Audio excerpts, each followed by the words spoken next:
Salve futebotequeiro, Rodolfo Gomes na área, dessa vez para falar a respeito de Abel Braga, que não é mais o técnico do Vasco da Gama. Antes, claro, se você puder deixar um like aí embaixo, porque isso ajuda demais na disseminação do vídeo para mais pessoas. E claro, se você não é inscrito, seja bem-vindo ao Futeboteco, se inscreva. E vamos lá, cara, porque tem muita coisa para falar a respeito disso. Tem bastante coisa porque assim, embora eu sempre tenha sido contra a contratação do Abel Braga, a gente não pode jogar pedras no treinador olhando para o momento que vive o Vasco da Gama hoje. E aí a gente tem que fazer uma série de ressalvas, mas claro, ele também tem muita culpa no cartório e mereceu essa demissão, mereceu não continuar. A gente tem lido aí a respeito de que parece que foi ele que pediu demissão, etc e tal, mas o fato é que ele não está mais no Vasco e ele merece não estar mais no Vasco por tudo que ele não tem feito nos seus últimos trabalhos. Mas antes a gente precisa fazer uma série de ressalvas com relação ao momento do Vasco, que ano passado já estava passando por muitos problemas financeiros, assim como tem passado em 2020. Aí eu falo sobre essa gestão, atraso de salários, tanto de jogadores como de comissão técnica, tanto de comissão técnica como também de funcionários do clube. Isso não é história nova para o vascaíno, isso aconteceu em 2019, mas o Luxemburgo chegou lá e conseguiu botar panos quentes na situação e o time do Vasco voltou a ter ali uma sintonia com a sua torcida, que se não fez nada demais no ano, ao menos teve um time competitivo, a ponto de fazer com que o torcedor voltasse ao estádio, voltasse a apoiar o seu time minimamente. E aí, no final do ano, quando a renovação do Luxemburgo não saiu, muito se imaginou o que a diretoria do Vasco iria fazer. E aí optou pela contratação, ao meu ver, totalmente absurda de trazer o Abel. Por quê? Por conta do ano de 2019 que ele fez. Para quem não se lembra, no início de 2019... o Abel foi um técnico disputado, ele era a primeira opção do Santos, antes mesmo do Sampaoli, e ele era o plano B do Flamengo. Quando o Flamengo não conseguiu trazer o Renato Gaúcho do Grêmio, ele virou o plano A, e o Flamengo assim o fez, ele preferiu o Flamengo do que o Santos naquela oportunidade, e treinou o time do Rio de Janeiro por um bom tempo, que deu para implementar o trabalho dele. A gente precisa fazer algumas ressalvas, que o time do Jorge Jesus, que depois assumiu, recebeu alguns jogadores que hoje são titulares e importantes. Mas muitos dos jogadores que estavam com o Abel tiveram um crescimento muito grande na mão do Jorge Jesus. O Abel não soube fazer com que esses jogadores tivessem o mesmo desempenho que eles têm hoje, porque é um cara desatualizado.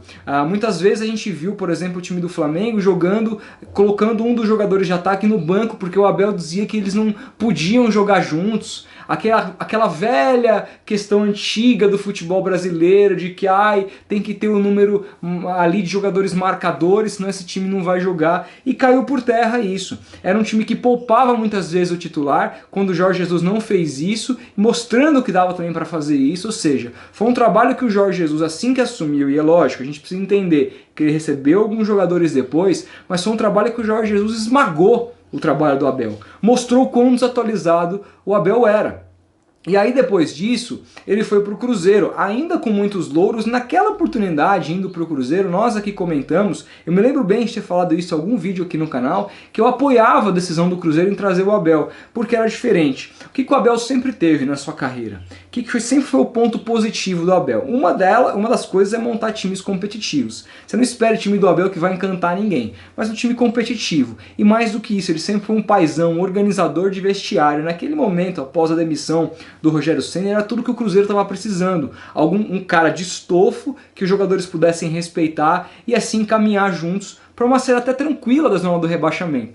O que não aconteceu, ele falhou miseravelmente à frente do Cruzeiro, deixando o time a 3 rodadas da competição prestes a cair. Só um milagre salvaria o Cruzeiro, que o Adilson Batista depois não conseguiu. Então o ano de 2019 do Abel credenciou o Abel a quê?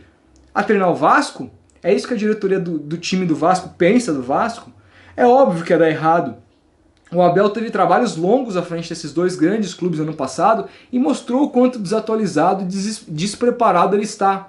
Eu não gosto de entrar na questão humana da pessoa, porque eu não conheço o Abel pessoalmente, mas depois da catástrofe que aconteceu, da morte do seu filho, ele nunca mais conseguiu implementar nenhum trabalho. E é claro, eu não estou julgando isso, muito pelo contrário. Eu acho que essa situação é tão dramática, tão catastrófica, que muda a vida de qualquer profissional. É impossível que não afete a vida profissional de uma pessoa uma situação como essa, você perder um filho daquela maneira.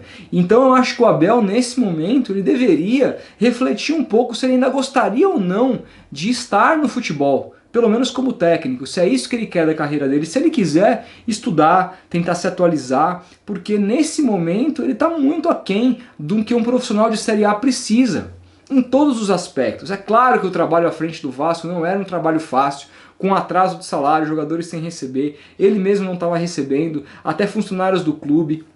E também, se você olhar o plantel do Vasco, os jogadores do Vasco, apesar do investimento do Vasco não ser tão pequeno como muitos times de Série A, é um time sofrível. E aí, a gente não pode entrar nessa discussão de que o time é tão bom quanto ele vale no final do mês. Não, tem muitos times caros, porém fracos, mal montados, e isso é culpa da diretoria. O Vasco tem diretorias ruins uma atrás da outra. É Eurico Miranda, é Roberto Dinamite, é Campelo. O torcedor do Vasco está cansado desse tipo de dirigente. E o Vasco é um time que tem um potencial de arrecadação muito grande. Nós estamos falando da 5ª maior torcida do Brasil. Um time que tem torcida nacional. Não dá para o Vasco ser refém desse tipo de presidente a vida inteira. De dirigentes que são um câncer na vida do Vasco.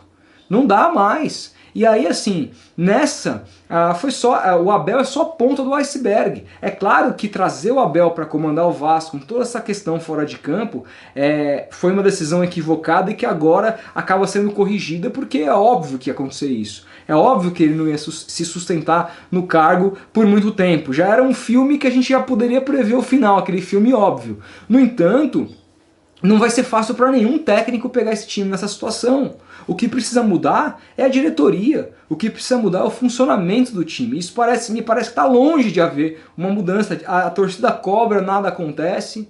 Eu quero ver quando eles quebrarem alguma coisa lá. Porque é só o que falta, já teve um monte de briga, lembro que na eleição foi um quebra-pau danado. Não há o que se possa fazer nesse momento. O Vasco está entregue às traças por conta de péssimos presidentes, péssimos diretores. E aí, lógico, sobra para o Abel, que tomou também, ele pessoalmente, uma má decisão em ir para o Vasco, porque todo mundo já sabia a situação que o Vasco estava incluído. O próprio Luxemburgo, ano passado, quando estava conversando com o Vasco a respeito da sua renovação de contrato, já era noticiado na mídia que ele não recebia salários desde julho. Eu não sei se isso é verdade ou não, mas foi mais de um portal que deu isso. E eu confio nos repórteres que apuraram, saiu em grandes portais. Então era uma situação que já era conhecida. Eu me lembro da entrevista de apresentação do Abel, dizendo que conversou com o presidente e que eles acertaram tudo e que os problemas financeiros não seriam nada demais para que o trabalho fosse feito. Ele tomou uma decisão ruim, o Vasco tomou uma decisão ruim e que agora acaba precocemente nesse afastamento das partes. Era óbvio que ia acontecer isso, agora a gente vai ver os próximos capítulos. Quem será o técnico que vai topar esse furacão que é o Vasco esse ano, um time que é seríssimo candidato à zona do rebaixamento.